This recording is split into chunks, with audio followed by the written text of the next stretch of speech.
Life after Microsoft Windows. I deleted Windows and went to Linux. Today is my 130th day PSA. Let's dive into it. Hey everybody, welcome back to the channel. Thank you so much once again joining me for tea time. Today we have a little bit of fireside. So good, so smoky. I hope you're joining me with your cup of tea, maybe a cup of coffee, hanging out, talking tech, talking photo, talking video. Today is a tech day. We're getting back into the life after Microsoft Windows, cutting the cord series, and today is my 130th day not using Windows. Windows has remained right here, dusty. 130 days. It's a bit. I've been using Linux. Right now I'm using Linux Mint. I'll tell you about which ones I've tried and why I'm using Mint right now. I also have some questions for you by the end of this video about where I should go from here. What do you guys think?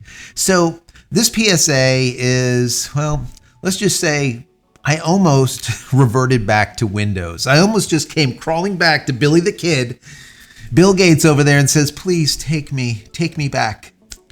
But I didn't. It was close, this close the other day. And just so you understand why, the way I view an operating system is it needs to be something that just simply gets out of your way. You shouldn't say, oh, I'm using Mac OS, or I'm using a PC with Windows, or I'm using Linux. It shouldn't matter, right? It should just get out of the way and you should be able to do your work. Well, when a time comes that you can't do your work, those are the times when you look at it and say, well, maybe I need to go to a different OS. Something like that kind of happened. And I'm going to tell you about that in today's video. And of course, I'll give you some background on where we've been, and hopefully maybe you can tell me where we're going. So to start out with, why in the hell did I do this life after Microsoft Windows anyways? Well, I started life after Adobe cutting the cord series way back about 5 years ago or so. And I cut the cord cold turkey with Adobe because I thought that not only were they a shites product, but a lot of people just deferred to it, even though it really wasn't great. It does the job, but what ends up happening is they make you pay in perpetuity. You never own anything, you just simply rent it. And I'm like, I don't want to rent something. Because when you rent something from a corporation or from a software developer, they are not, let's say, motivated to update or to innovate. That's all that they need to do is iterate, and they just continue to take your money once again in perpetuity. Whereas in the past, you would be able to buy stuff outright, and then if you wanted to upgrade, you had to think about it and say, well, what are they showing me that's better than what I currently have that will make me want to upgrade? They had to coerce you into upgrading. It didn't just simply happen like it does today. So I'm not a fan of that. I don't like the rental or the lease model. I want to buy something and then just use it. And if I feel like upgrading, I will. Anyways, what ended up happening was I was reading some articles over on one of the Windows forums, and I noticed that there was a guy that I was following for a while, and he was writing some negative things about Windows and how it was doing some type of telemetry behind the scenes, and he documented all of it. And I was reading through it, and then all of a sudden, they deleted it. The entire thread was completely nixed. Microsoft deleted it, even though there was a ton of truth in it. And one of the things that he was talking about, besides that there was a lot of telemetry going on in the new Windows 11, but he detailed how Windows Recall was working and taking a photograph of a snapshot of your screen every 2 to 3 seconds, taking that data, boiling it down, distilling it, and then sending the information off to Microsoft. What are they doing with a snapshot of your screen every 2 to 3 seconds?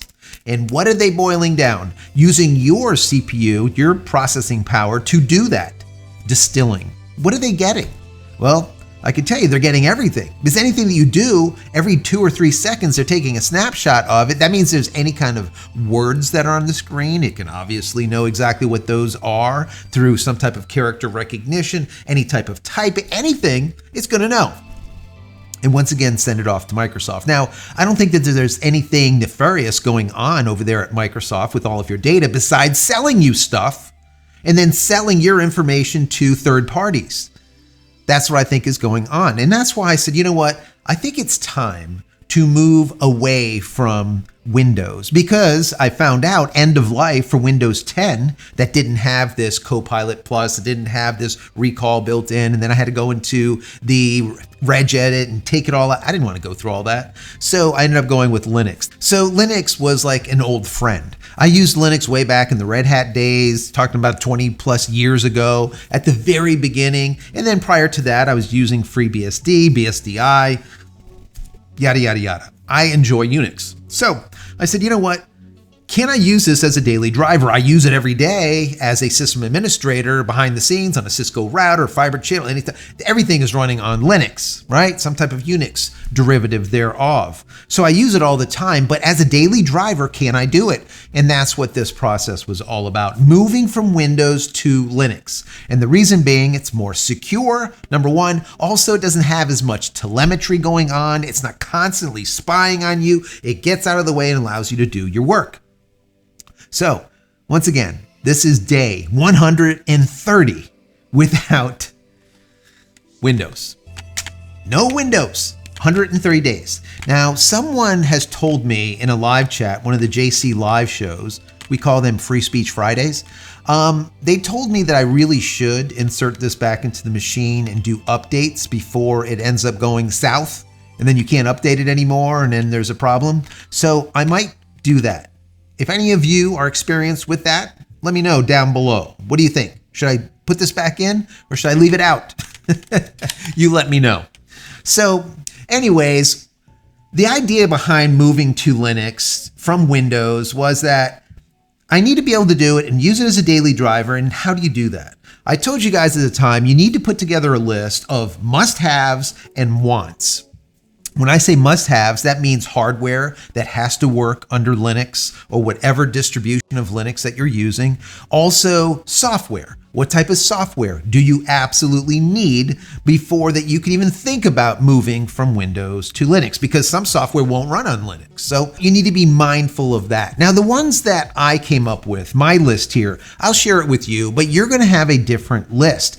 I put on my list NVIDIA GPU acceleration. I need that because when I'm exporting videos, I need NVIDIA's GPU acceleration to get my work done faster. Also, mouse and keyboard compatibility. I need to be able to use this and not worry about a driver issue.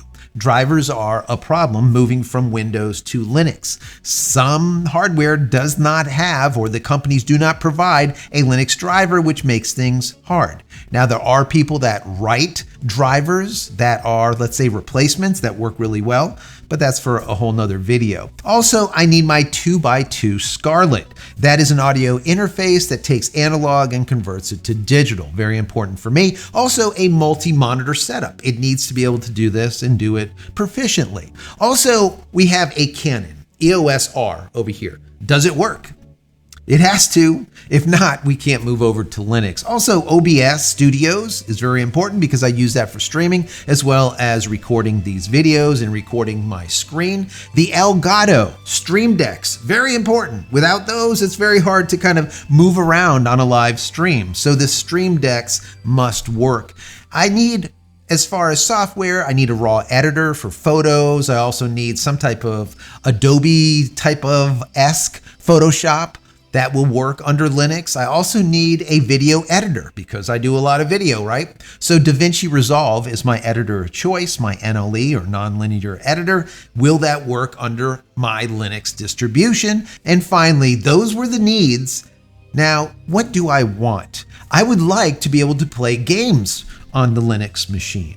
Can I do that? I know Steam will allow me to do it, but could it really work?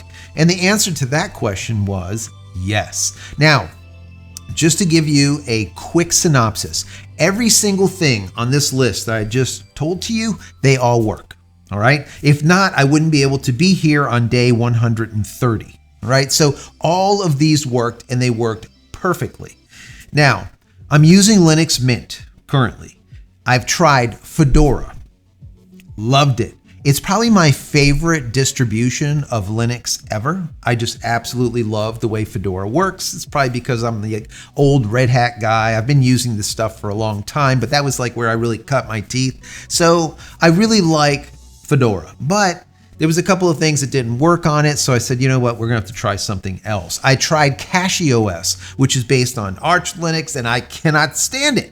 It was just, for me, absolutely horrible. Nothing would work. It was literally like taking an operating system that wasn't complete and then downloading a whole bunch of patches and things and just using Scotch tape and some glue to get things to work. I'm not doing that. There's no way for me to recommend that to you, so I'm not going to do it, right? So CachyOS was out.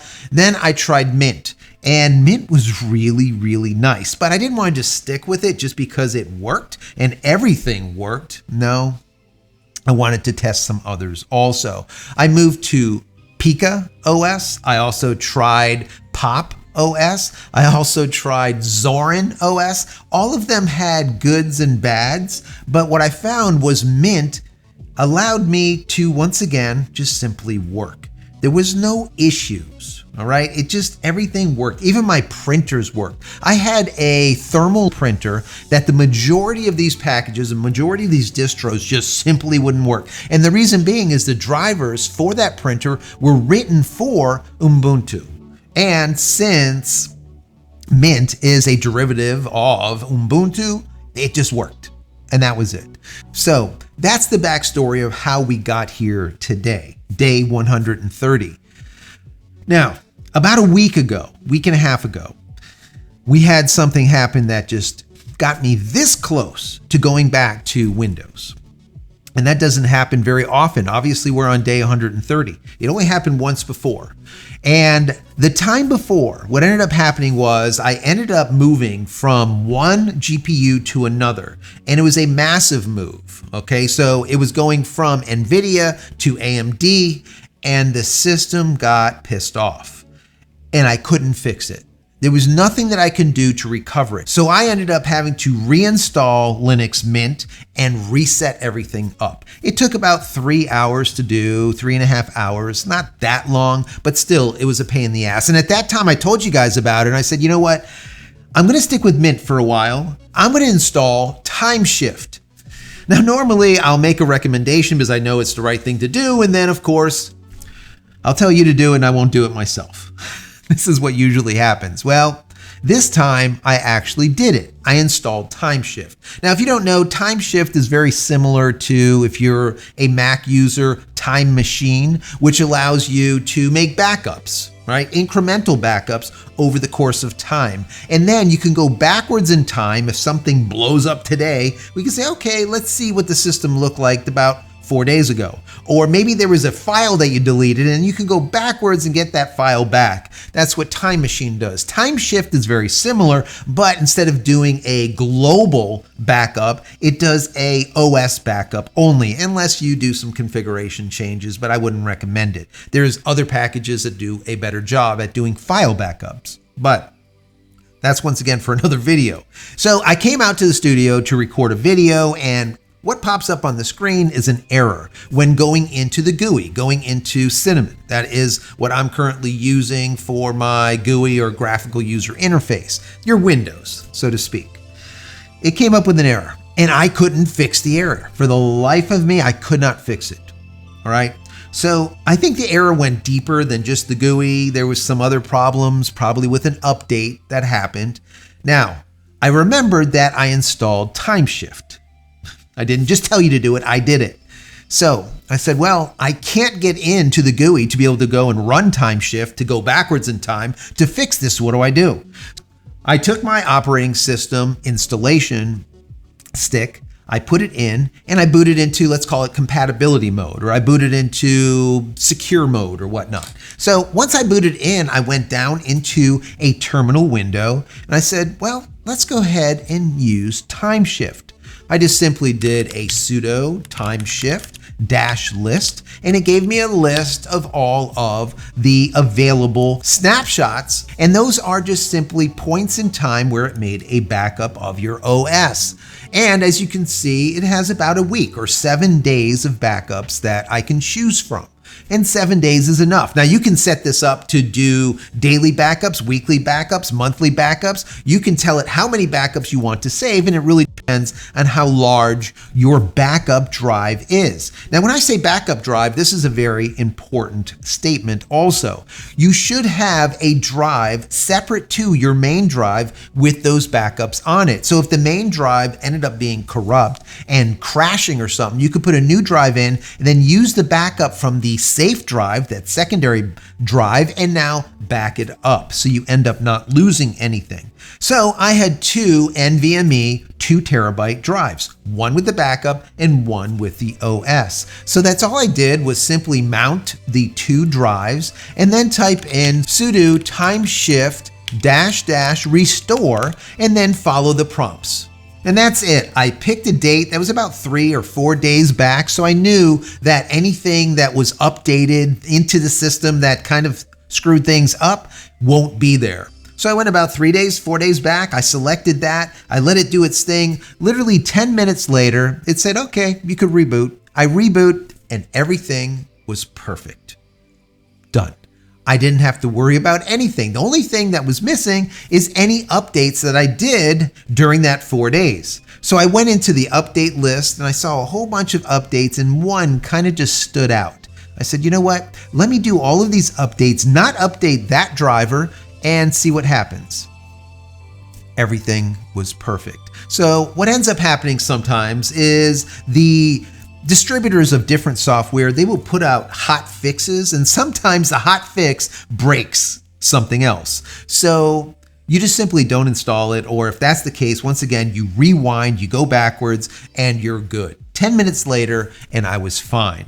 So my question to you is, once again, we are on day 130. What should I do next? Should I try other hardware on here? Is there anything specific that you would like me to test? Any software that you want me to download to test? Do you want me to test any other distributions that you think that are absolutely awesome as of today because there's a new one that just came out? Let me know and I can do that. I think I'm going to stick with Linux for right now, but I also, like I said before, want to know if you think that I should put this in and boot it and do upgrades on it or updates on it so that it doesn't fall behind and then ends up tanking itself, right? And becoming a brick. We don't want to turn Windows into a brick because if I ever want to go back, I want to be able to go back. Will I go back? I don't know. Once again, we're on day 130 without this. That means a lot. Now, can everyone do that? Probably not, all right? Because it depends on, once again, your need list and your want list. Remember, those must-haves are the things that you need to work every day. Now, I am a system administrator. I am also a DP, a director of photography. I do episodic TV. I do the videos here. There's a lot of things that I work on. So there was a lot of things that were on my need or must-have list. The only thing that wasn't on that would be my wants, and that was gaming, and that ended up working. I did some test driving of Guild Wars 2, and it worked actually better. Better frames per second, smoother on the exact same hardware, but using Linux in comparison to using Windows. So we had no problems with that. Once again, Steam allows you to use about 10,000 to 12,000 games on Linux. That's a lot of games. I think there'll be something there that you can check out. Anyways, what say you? Down below, I want to hear from you. What do you think? Are you going to delete Windows like I did, or I guess get rid of it and move into Linux? Or maybe you're sick of Windows and you want to move into Mac OS. Remember, Mac OS is Linux. Let's say a derivative of Unix, all right, all the way back in the BSD, BSDI days. And that's what they use as the base. But it is a Unix operating system with a beautiful GUI or graphical user interface on it. So when you are using a Mac, you're using something similar to Linux. Anyways, if I was to move away from Linux, I would probably go back to one of these. And Apple. Even though I know Apple does planned obsolescence and they make it so they only last a specific amount of time and then you can't update them anymore, which I think is real shit. government. And I do think that the government should get involved with that. There should never be a reason why a piece of hardware bricks itself based on a period of time. The same thing that Apple did with the phones and said, oh, your battery's getting a little bit older. Let's slow down your phone because we want you to have a good experience. No, don't touch the damn phone and stop slowing it down to force me to go buy another phone, because that's what they do. Once again, planned obsolescence. But I would probably still go back with them because, like I said before, Windows 10 is end of life. By this time next year, Windows 10 will no longer be updated and you will be forced into Windows 11. And once again, that has the Copilot Plus and the recall and tons of telemetry and spyware built into it. Not a fan of that. So once again, what say you down below? If you enjoy the content, throw the video a thumbs up. That'd be very helpful. Don't forget to subscribe if you're not. If you are, thank you. I appreciate that. Click this little notification button here so when I go live and when a new video comes out, you'll be notified of it immediately. If you want more Life After Microsoft Windows content, I'll put a link over here. Click on that when you're done watching this video and check it out. Also, if you haven't downloaded any of my ebooks, go to JCristina.com/books. Once again, JCristina.com/books. And if you want to say thank you for all of my hard work, there's a little thank you button right down here. You can give $1 or $2 if you like. If not, it's perfectly fine. The video is still free, but consider becoming a member of the channel. That would be even better. And finally, head over to my website, JCristina.com, where you can find all the photography tools and my merch and my shirts and my tees and my books and everything else. See if there's something there that you like. If there is, please pick it up and help support me and my family. Many blessings to you and your family. Stay safe, stay healthy, stay connected, and stay Microsoft free. We'll see you in the next one. Love you guys.